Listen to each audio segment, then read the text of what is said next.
Hello guys, welcome back to my YouTube channel. So today I'll be explaining something about bubble sort in ADA. The agenda for today is what is brute force approach, introduction to bubble sort, its algorithm, its pseudocode, one of its example, its advantages and its disadvantages. Now, what is brute force approach? A brute force approach is a straightforward problem solving technique that involves systematically trying all possible solutions until the correct one is found. So, this method is simple to understand and implement as it does not require complex algorithms or data structures, making it a valuable tool for small input sizes, prototyping, and testing. So, despite its simplicity, brute force is typically inefficient, especially for large problems, because it explores every possible candidate, which can lead to exponentially increasing and time resource consumption. Examples of brute force approach: password cracking, trying all possible combinations of the characters until the correct password is found. Next, introduction to bubble sort. Bubble sort is a simple comparison based sorting algorithm. It is used to sort the list of elements in the ascending or descending order. It operates by repeatedly stepping through the list, comparing adjacent pairs of elements and swapping them if they are in the wrong order.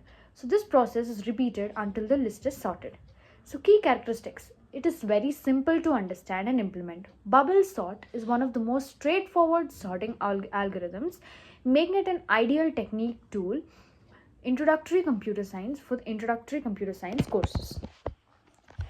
Comparison based. It compares adjacent elements and then swaps them if they're out of the order. In place sorting. So it sorts the list without requiring additional storage space, making it space efficient with O1 space complexity. Its algorithm. First step. Start at the beginning of the list and compare each pair of the adjacent elements. Step 2. If a pair of element is out of order, then the first element is greater than the second element, then again swap it. Third one, repeat this process until it covers the entire list. Fourth one, iterate over the list. So that means repeat steps 1 and 3 for the entire list as many times as necessary until it swaps and you need a required sorted array. Pseudocode for it. You're assuming or you're taking array of a0 to n, then you're using a for loop, and then you're assuming a variable called swapped is equal to false for now, and then you take another for loop, that is j loop. So if your a of jth element is less than a of j minus 1, you'll swap a comma j minus 1. So swapped is equal to true. Then you'll end your if else statement, end your for loop. If it is not swapped, then break, end if and end for loop. Steps of a pseudocode. So what I explained before is just the same. Initialize swapped to false. Iterate over the list from the beginning to the end. Compare each pair of the adjacent elements. If the elements are in the wrong order, swap them and set the swapped to true.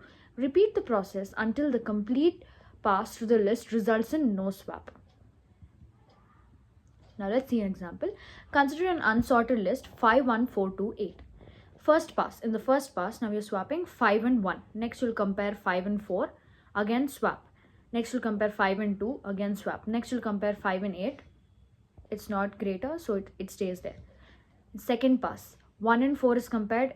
There is no swap. Next 4 and 2 is compared. It swaps. 4 and 5 is compared. There is no change, so it won't swap. Again 5 and 8 is compared. Again there is no swap. Third pass. Next again 1 and 2 is compared, no swap. 2 and 4 is compared, no swap. 4 and 5 is compared, no swap. 5 and 8 is compared, no swap. So therefore you'll declare it as final. Advantages. Simplicity and ease of implementation. Bubble sort is one of the simplest sorting algorithms to understand and implement. Small memory usage. Bubble sort is in a place sorting algorithm, meaning it requires only constant amount of additional memory space. As I told, its complexity is O of 1 or omega of n. Best case efficiency. In its optimized form, bubble sort can be very efficient for nearly sorted data sets. Stability. Bubble sort is stable sorting algorithm, meaning that it preserves the relative order of equal elements. So this property is important in certain applications where maintaining the original order of the similar elements is very necessary. Now, disadvantages. High number of comparisons and swaps. Bubble sort performs a large number of comparisons and swaps, especially for the lists that are not nearly sorted. It is not suitable for large lists and no advantage with the random data. Unlike some sorting algorithms that can adopt to certain patterns in the input data, bubble sort does not give any advantage in taking random data. Redundant comparisons. So redundant comparisons, even after the list is sorted, again you have to compare to check whether again the list is sorted or not. So that is all unnecessary. Those comes under disadvantages. Thank you.